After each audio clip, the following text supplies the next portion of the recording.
Hello and welcome to TelecomTV. I'm Martin Warwick. We're here at the OpenStack Summit 2016 in Barcelona, and I'm talking with Chris Price, open source strategist with Ericsson. Let's get straight to it, Chris. What role do you think OpenStack can play in helping CSPs to transform and to virtualize their networks? The main role OpenStack can play is it provides the common ground, it provides a common implementation, it provides us something we can focus on, whether we're talking about edge virtualization, whether we're talking about regional virtualization or a core data center virtualization. OpenStack can play that role for us. So I see that as really the ubiquitous virtualization solution for the telecom operators. Originally created as an IaaS, infrastructure as a service product for the enterprise, do you think OpenStack can actually be developed and can meet the necessarily rigorous requirements and the SLAs of the public telecoms network? I think that's a challenge. We saw this morning in the keynote that we've been able to overcome some of those challenges, but really what we're overcoming are the challenges required in the IaaS component of the network. Right. It may be that the right thing for OpenStack to do is allow others to solve some of the problems that we see in other parts of the networks when it comes to connectivity SLA and when it comes to uptime and those sorts of things. That OpenStack may not be the right place to solve all our problems. So OpenStack needs to really focus on where it can solve those issues in the infrastructure as a service layer on behalf of the CSPs, and then collaborate and work with other groups to try and solve the rest of the problems. Okay, so OpenStack doesn't have to do everything, but can reach into other resource that can help to do everything. Absolutely. Okay. How then does OpenStack integrate with other open source initiatives such as OPNFV and Open Daylight and so on? There's a plethora, let's face it, 10 or a dozen of these organizations now with open somewhere in the title. If not more. If not more. Yeah, so I mean, there's a lot. They're breeding, as they say. So, how do you do that? How does OpenStack integrate with that? OpenStack has the option of not being too proactive about that. OpenStack could end up chasing its tail, trying to integrate with every other community out there, which I think would be the wrong approach. OpenStack provides the service that it provides. It provides it in such a way that it is a compelling place to come and do work. For those projects that are not able to or not positioned well enough to be able to integrate with that, I don't think that's a problem that OpenStack needs to solve itself. I think there are communities OpenStack can leverage. OPNFV is a great example of a community that is intentionally trying to bring these things together. Where there is success there, we hope to see that success move into and breed in and amongst the OpenStack community as well. So there are communities that are helped serving this purpose. I think from an OpenStack perspective, in order to make sure that they're able to really leverage those opportunities, it's to pay attention to the success stories and then really try and build upon those successes. Ericsson as a vendor is big, famous, well-known, long-lived, etc. How is it integrating OpenStack into its network transformation solutions for CSPs themselves?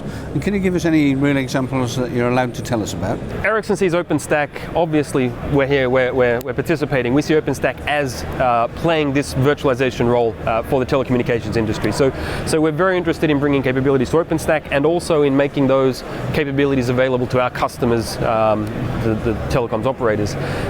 We do work with a number of key customers. We have some very public ongoing activities with those customers where what we're trying to do is expose the capabilities that telecommunications companies and connectivities carriers require and bring them to life in the customer network.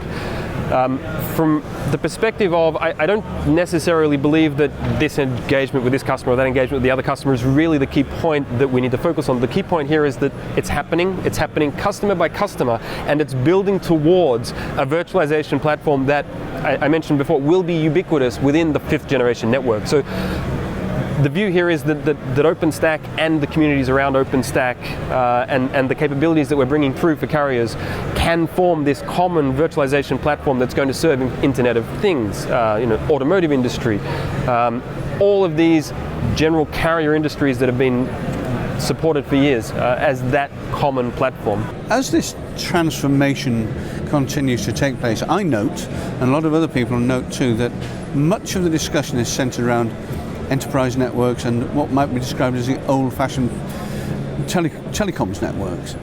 Even though 5G and mobile is utterly integral to all of this. You don't hear as much about it. Why is that? I think it takes time.